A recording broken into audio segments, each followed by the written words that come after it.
Well, welcome back to News 19 this morning. For nonprofits, the freeze is mostly over, but the worry is just beginning. Last week, the Trump administration briefly froze all federal grant spending and cutting off funding to nonprofit groups that do work under a government contract.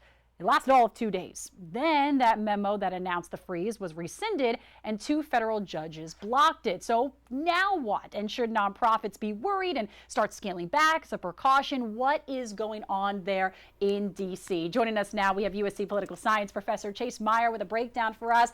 Chase, can you please help us with this? So what is the latest with this federal funding freeze? So the latest, as of the most current events, is the judge at the district level announced, and multiple judges have done this, said this freeze is unconstitutional. Let's halt this right now until we have a proper hearing on this. Now, the Trump administration has since appealed this to the Court of Appeals, and they have said, nope, we're going to keep this in place. There's no reason for us to overturn it. So as of right now, there's no change.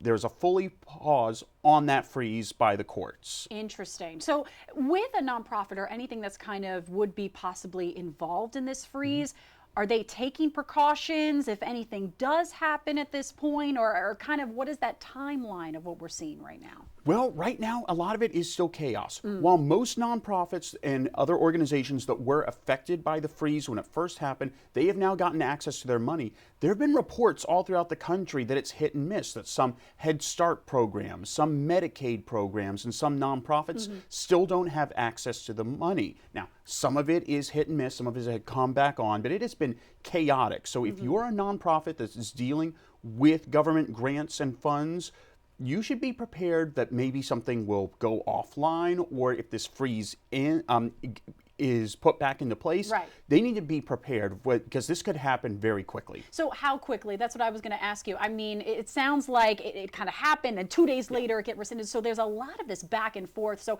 how quickly could it change that we could be seeing some change? Well, so now that the appeals court has denied Trump's appeal, he could then go to the Supreme Court and ask the Supreme Court to do an emergency stay of the original judge's order.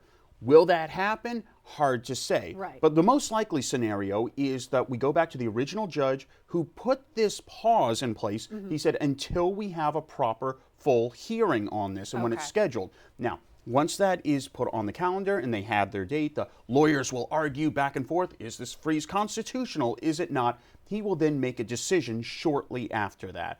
But at least right now, unless the Supreme Court steps in, this pause is probably going to remain in place for at least a few more weeks. Okay, so right now it's pretty much on hold, especially if they do head on over to the courts, if that does happen. You said we're going to get even more back and forth with all of this. Chase, thank you so much for stopping by and breaking this all down for us. We really do appreciate you. Thank you very much. All righty, let's go ahead and send things now over to meteorologist Daniel Bonds.